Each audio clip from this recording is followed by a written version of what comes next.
South Africa woke up to a political earthquake as news broke that former African National Congress (ANC) Secretary-General, Ace Magashule, has officially been arrested. The dramatic development has sent shockwaves across the country, igniting debates in the streets, trending hashtags on social media, and setting off a storm within the already fragile corridors of power. For months, speculation and rumors had been swirling around potential legal action against Magashule, but few expected the moment to arrive so suddenly, and with such force. Magashule, a figure often described as one of the most polarizing politicians in post-apartheid South Africa, has long been under the spotlight over corruption allegations and his tumultuous relationship with the ANC's top leadership.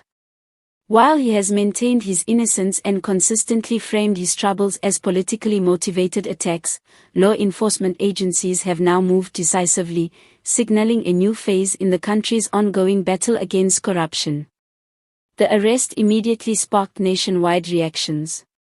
Supporters of Magashule, many of whom see him as a victim of factional battles within the ANC, gathered outside key locations chanting slogans of solidarity. Others, particularly ordinary citizens exhausted by years of scandals and economic instability, hailed the arrest as a long-overdue act of accountability. The divide underscores the political fault lines that continue to threaten unity within the ruling party. But perhaps the most striking twist in this unfolding drama came hours later, when President Cyril Ramaphosa finally broke his silence. For weeks, Ramaphosa had been accused of deliberately tiptoeing around the subject of Magashule's legal woes, mindful of the dangerous rift inside the ANC. His detractors claimed he lacked the courage to confront corruption head-on, while his allies insisted he was waiting for the law to take its course. Now, faced with a reality too explosive to ignore, Ramaphosa addressed the nation in a carefully crafted but stern statement. South Africa has entered a critical moment, Ramaphosa declared. The rule of law must be respected, and no individual, regardless of their position or history, is above the law. We urge citizens to remain calm and allow the legal processes to unfold without fear or favor. The president's remarks were designed to project both authority and restraint, but political analysts immediately noted the deeper implications. By publicly aligning himself with the arrest, Ramaphosa has effectively taken a stand in the ANC's internal war, a move that could either strengthen his hand as a reformist leader or expose him to intensified backlash from the so-called radical economic transformation faction that has long rallied around Magashule. Reactions within parliament and across opposition parties were swift.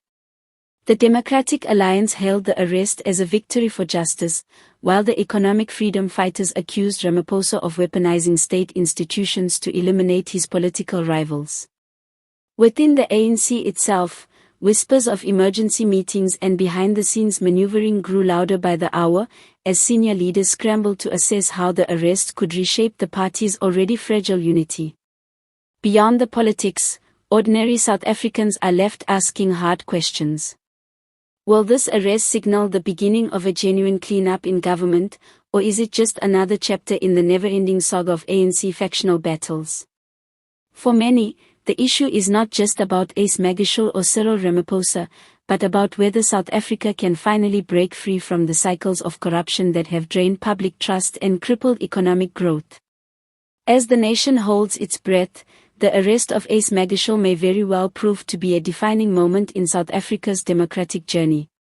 With Ramaphosa now openly taking a stand, the coming days promise more twists, more drama, and perhaps the clearest test yet of whether the ANC can survive its own internal battles while steering the country towards stability.